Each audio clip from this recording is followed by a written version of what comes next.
नमस्कार. आज आपण खुसखुशीत अशी गुळाची पुरी बनवतोय. तर एका कढईमध्ये मी 1 वाटी गुळ आणि 1 वाटी पाणी घातलंय.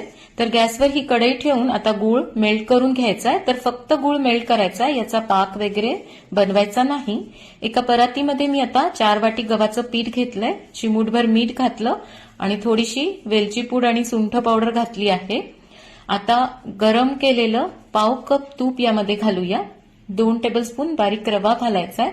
बारीक रवा नसेल तर जाड रवा तुम्ही मिक्सरला फिरून घेऊ शकता. गुळाचं पाणी पण आपलं आता थंड झालं आहे. थंड झाल्यावरच या पिठामध्ये घालायचंय आणि पीठ भिजून घ्यायचंय. तर मला 4 वाटी गव्हाचं पीठ लागलं, तुम्हाला थोडंफार कमी जास्त लागू शकतं. जेवढं पाण्यात बसेल तेवढं पीठ घालायचंय. 15 मिनिट मी हे पीठ असंच झाकून ठेवलं आणि 15 मिनिटानंतर याची चपातीपेक्षा थोडीशी जाडसर पोळी लाटून घेतली.